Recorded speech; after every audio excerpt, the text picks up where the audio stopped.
Welcome to the Consultants Council podcast, a place for consulting industry guidance and best practice advisory.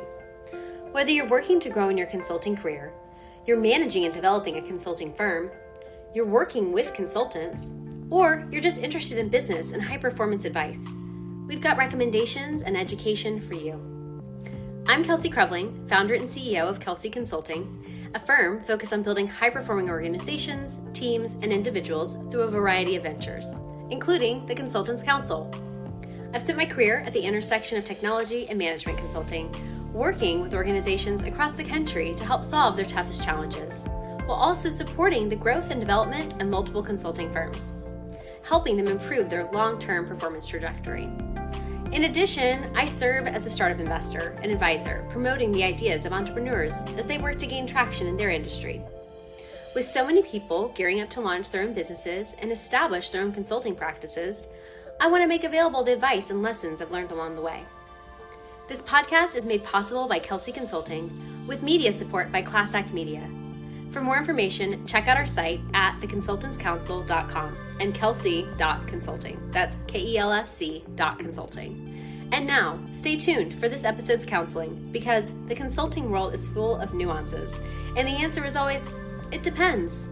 What's possible? Do more. Hello, I'm Kelsey Krevling with the Consultants Council, and today we're going to chat about communication formats and when to use what tool for what type of communication. So in today's day and age, there's a lot of different ways that we can communicate with each other. We can communicate in person when we're in the same place. We can pick up the phone and call someone. We can send a text message.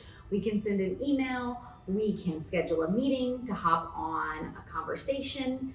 We can also use inter-team messaging applications to interact as well. And what type of format is going to be best based on the type of interaction and communication that you're trying to render. When you're in the middle of your workday, having lots of means of communication, while wonderful, can also be overwhelming, and not all forms of communication are meant for each venue. So how to know what to use each type for so that you can be successful at quickly interacting with your peers and colleagues and clients so that you get what you need when you need it and you're communicating professionally. So let's start with the most informal type of messaging. What we use on team interactions, whether that be instant messenger through, you can use Microsoft Teams, or some organizations use Jabber, or there's lots of different software companies that offer messaging capabilities. Slack is frequently used as well. I generally like these if you are working with a very specific team that is part of your organization and you are needing to rapidly communicate with others within your organization.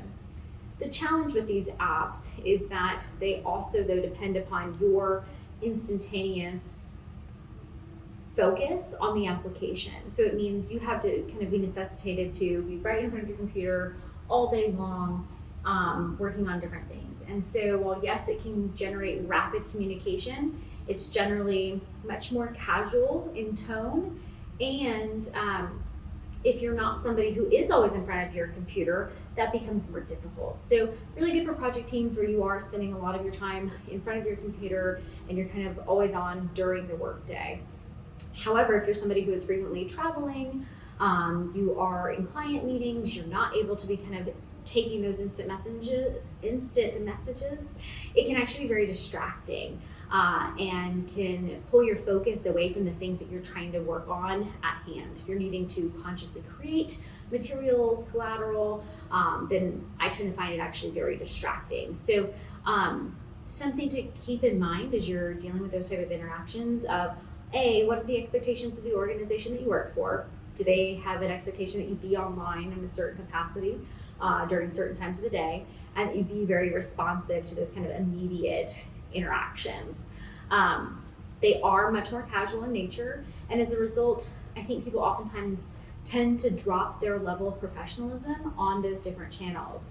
And so that's something to just be mindful of as well, is ensuring that while it might feel a little bit more casual, you're still maintaining your sense of professional decorum, because your company that you work for can still see all of your communications. And so you just want to make sure that you're continuing to remain professional and appropriate and considerate of those that you are communicating with in that type of channel.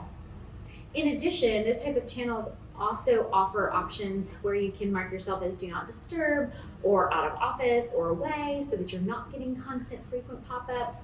And I definitely recommend utilizing those functions if you're going into important client meetings, etc., because it's just as distracting as having a smartwatch that's going to be popping up with alerts all the time. And the people that you're interacting with are going to notice that you are not giving them the appropriate focus that's necessary because your focus is constantly being pulled away.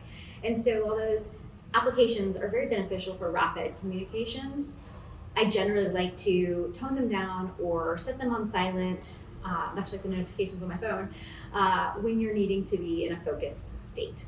So just things to think about as you're utilizing those in-house instant messaging applications. All right, so moving on in terms of level of communication and the type of utilization for it, text messaging. So text messaging is actually a regular occurrence in the business world. I use it frequently with clients and with coworkers. I find it to be extremely helpful for rapid communications when you need a response on something, but you don't need it to be instantaneous. But it also doesn't need to be as formal as an email communication. It can be just a couple words, or it can be a quick summary or a quick recap, asking questions or needing to provide quick updates. I also generally like text message communications throughout my workday because I'm always on the go. So whether it's I'm running through airports or I'm running around town to different client and vendor meetings, or I'm just needing to navigate, just different commitments, I always have my phone on me, but that doesn't mean I'm always logged into one of the instant messaging apps, whether it be Slack or something else. Whereas text messages are right native in the phone and they're very easy to rapidly respond to. And so I definitely like that form of communication. Again, make sure that as you're interacting with your peers, your clients, that you are remaining professional in nature with your communications. And also, as with any communications, anytime you start interacting with others, make sure you're being respectful of what their boundaries are as well. So understand maybe your clients, if they're not somebody that likes to text, right? Set that expectation with them up front. Ask them if that's a form of communication that they like to receive, or they'd rather be receiving, emails or phone calls. Or if you've got team members, do we text with each other, or do we have, a different form of communication? Every team, every person is going to be different, and you'll find what works best to solicit the responses that you're looking for. I've learned through the years that there's certain people that text messaging is the only way you're going to be able to get a response from them because they're too busy to be able to answer the phone. They're constantly in meetings. They're way inundated with email communications. They're not going to get back to you in a timely manner, but if you can just quickly text them, you can get what you need. So that's just something to start to flesh out as you're interacting with others and asking what their preferences are for their communications. But as always, make sure that with those communications through text messaging, you're continuing to remain professional. All right, so when to pick up the phone? I generally like to call for urgent issues. I don't like to use it just for casual communications because you're necessitating someone's actual and immediate attention. That is a distraction for most people during the workday to have to pick up the phone and stop what it is that they're doing to engage with you real time. Whereas text message communications, emails, those are things that people can see and respond to once they have a chance. So I generally like to only employ it when it's something that is going to take more conversation than a quick exchange via text message or instant message that needs a little bit more consideration or explanation. In addition, when dealing with escalations or challenges, those are certainly things that I also like to make sure that not only am I maybe placing a phone call to notify the person that I'm interacting with, like, hey, there's something that we need to have a conversation about, but then I'm following up with an email that outlines the specifics of what maybe is occurring or that I need to have documented. I generally prefer email as the de facto form of communication that is professional, that outlines specifics, and that can be referred back to and forwarded to others to showcase a track record of communications or explanations or discussions. Email is tough when it is needing to go back and forth rapidly because it isn't as instantaneous as instant message, and someone is not necessarily just right there replying quickly. But email is really wonderful for clear documentation of those type of discussion items, different attachments of materials that you're needing to confirm, and kind of solidifying something in time. So, obviously, this is something that will vary based on the team that you're a part of, based on the organization that you are working with, and based on the clients that you interact with and all their different interpersonal, relationships that you're going to have.